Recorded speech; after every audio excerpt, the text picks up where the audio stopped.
I want to share with you the 10 things I've learnt to build into my time with God that make a big difference in the time being life-giving and productive. The first thing I've learnt is it's so important to have a space that you always go to, a space that feels comfortable and has what you need in order to spend time with God. For me, now, this is my space. I have a prayer that's really important to me, the Methodist Covenant prayer on the wall. I've got a picture that reminds me of a bushwalk I did. I've got a frame here that has a picture of me and my kids that my kids gave me. And particularly, I've got a comfortable chair and a table beside me that has my journal and my Bible, which we'll come to. But I think having some kind of table where you can leave your stuff is really important. Not everybody has the capacity to set up a space like this, and for the first 15 years of my marriage, I didn't. What my space was my bed. I would sit on my bed and I'd have my bedside table as the place where my Bible and all my bits and pieces rested. I have learnt the importance of having a space that's set up and helps you just sort of go into the mode of being ready to listen. The second important thing I've learned in having time with God may not sound really spiritual, but for me, it actually has made a huge difference. And it is associating my first cup of coffee of the morning with getting into the Bible and spending time with God. That first cup of coffee sets up my day. And one of the things scientists have worked out is our brains aren't that smart. And if you can reward a behavior, you are much more likely to want to do that behavior. So for me, you might have a different drink of choice. You might like a chai or a hot chocolate or a cup of tea. That's an important part of the story for me. The third thing for me was a paper Bible.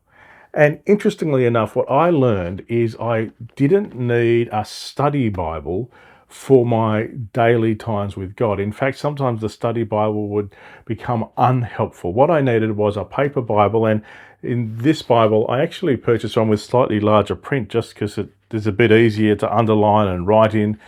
And I found that the paper Bible was essential. Particularly, I tried for a time using an electronic Bible on my iPad or on my phone, and I just got too distracted with notifications. A paper Bible is an essential part of spending time with God for me. The fourth thing, again, is not particularly spiritual, but very functional.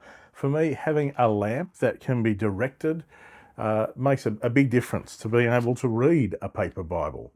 It means that you're not straining your eyes, you're not going to get as tired, and it just makes the whole thing a lot easier. So for me, having a directional lamp has been an important part of the story. This lamp is a very basic one. It just clips onto my desk, and it also has somewhere to put my phone if I want to do that for any reason. So a lamp is a good investment. The fifth thing that helps me stay focused are the three particular Bible study tools that help keep me focused with my paper Bible.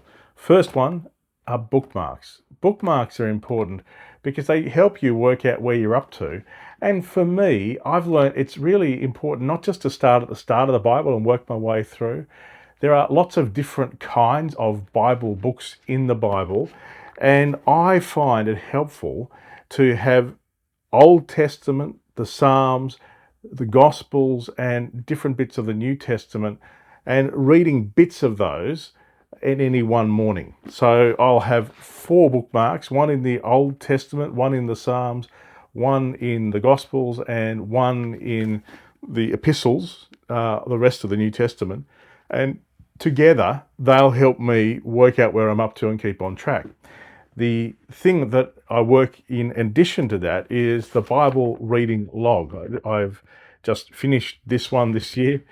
And basically, it's just a way, as you finish a chapter, you mark it off. What I love about the Bible reading log is it doesn't get annoyed at you if you miss a day. It doesn't matter if you read ahead and read a few more if you're getting into it. You can just do it at your own pace, but it's a way of just keeping track and making sure you make your way through the whole Bible. And what I've found is if you roughly read 4 chapters a day, you'll get through the Bible in a year fairly comfortably. The other piece that's really important for me are 4 different coloured highlighters. I use these as kind of a heat map. Things that I find that kind of speak to my heart, I use the yellow. Ones that are a bit more significant, I use the orange, and ones that really speak to me, I use the pink. And so that kind of helps me highlight the bits of the Bible that are standing out to me. But then I sometimes come across things that I just find interesting. They're not like personally speaking to me. And so I use a green highlighter for that. And so if as you read through my Bible or you look through my Bible, you'll find these 4 colours are predominant right the way through. And there you go. That's the clue I use to making sense of which colours to use for what. You might have your own scheme, but for me, having different coloured highlighters makes a big difference. The 6th tool that's been really essential for me has been a journal. I don't feel like I have to do anything in any particular way with my journal. It really is just somewhere where I can get down how I'm feeling and what I'm thinking. And in particular, even if you don't find yourself as someone who wants to write down their thoughts and feelings, writing down a verse that speaks to you every day, I find it helpful. My mum used to teach me that you read the Bible till you find something that kind of speaks to your heart, and then you write that down. And for me, that's a practice I've adopted and found really helpful. So I encourage you, even if you don't write down your thoughts and feelings, just writing down the date and the verse that is speaking to you, and maybe what it is saying to you. If that's all you do, I find that a helpful thing. But for me, also, it's somewhere where I write down what I sense God is saying. Sometimes when I'm feeling a long way from God, I just let it rip and share some of my frustrations with people or myself. So that's why I'm pretty keen for people not to read my journal, but I also know it's an essential part of me staying sane. A couple of things for me with my journal. Normally up the front of the journal, I have my goals for the year, and that's something I work out in the week between Christmas and New Year every year. Our family has a tradition of getting together on New Year's Day and sort of talking about what our goals were for the past year and what we want our goals to be for the coming year. For me, just having those written down at the start of the journal is helpful. And a little thing I do is up the back of the journal is just have a list of the books I have read that year. It just helps me keep track of what kind of inputs I've had and how those books have affected me. So for me, the journal has become a really important part of my routine. The 7th tool that's been important for me in my journey has been this covenant prayer that's framed beside me. I have plenty of bookmarks with it on it, and if you like one of those bookmarks, just shoot us a message and I can send you the PDF. This prayer is a dangerous prayer. It's a prayer that I use every day for 5 years and now would use many days as a way of sort of getting into my quiet time. The reason this prayer is so dangerous is it is saying, God, I want what you want, not what I want. That's the heart of the prayer. And it's a prayer that calls into question a whole lot of my stuff, and I find it as a really helpful way to get into prayer. So the covenant prayer, the Methodist covenant prayer, originally penned by John Wesley, is the 7th tool that's been important for me. After saying I don't like using a digital Bible, the 8th tool that's important for me is a piece of technology, but a piece of really old technology. This is a really old iPad, and basically all it can run is my to-do list. And on my to-do list, I have 2 prayer lists. I have my reoccurring prayer list. There are people who I pray for every day, and I find it helpful just to have a list to focus my prayers.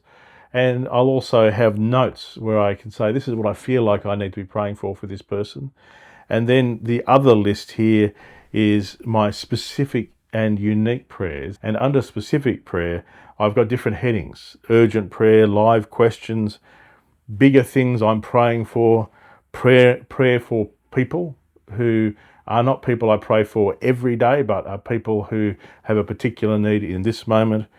And another heading is stuff God has shown me to pray for. So those 2 prayer lists here, and I just find I need a way to keep track of what I need to pray for. And so for me, that list used to be on paper, but I find it easier to use this old iPad as a way of keeping my prayer life focused. And I just use a basic list manager app that is available on every electronic device you can find. And while we're on technology, there is one other piece of technology I bring, and that is my everyday iPad, the iPad I use for speaking from and teaching from. And it's the iPad that has my Bible study tool, the Olive Tree Bible study tool on it. And that for me is something that I don't use every day, but I find sometimes when I'm reading my paper Bible, I'll get to a bit and I'll think, what does that mean? And so I need somewhere to go to look up, okay, what does the Greek mean? What are the commentaries saying? And so for me, probably once a week or so, I'll end up digging down and saying, okay, what does that actually mean? And that's the Olive Tree Bible Study app is my go-to app. And I've, over the years, purchased commentaries and Greek lexicons and all kinds of things that are on there and help me do my Bible study. So for me, having Bible study tools handy is important, but it's important for me that this is a secondary part of my daily quiet time and a part that allows me the space to dig deep, but this comes after I've done the other work. The 10th and final tool is probably the most important, and it's your alarm clock. I learnt you just don't accidentally have time with God. You've actually got to plan it, and you've got to plan ahead to create enough space that you'll have the space you need. I don't think you can have adequate time with God in less than half an hour. What that meant for me over the years is gradually learning I had to get up half an hour earlier. And that is painful. I've never been a morning person. I've never found it easy. That is where the cup of coffee becomes pretty important. But there is something about making the space that's just essential. And I've heard all kinds of people with all kinds of excuses. I initially was one of them. And I know it's tempting to think that there are some people who find getting up easier than others, and that is true. I'm just not one of them. I know that it just requires a fair bit of effort, and gradually it does get a bit easier, but I've never found getting up early much fun. What I have found, though, is that having the space with God is life-giving, and I need it. So I'd encourage you, make sure you use your alarm clock and plan to have at least half an hour with God. It probably will take a bit of effort, and sometimes you'll need to negotiate with the people you live with. My wife Leanne and I had to have conversations about how we got the chores done and how things happen in the morning.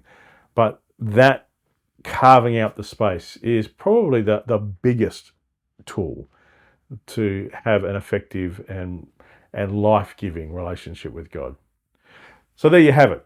There are the 10 things that I've found are essential for me in having a life-giving and productive relationship with God and creating that space every day just to have that relationship.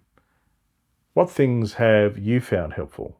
I'd love to hear. Leave a comment in the comment section. What are the things that you found helpful in having time with God?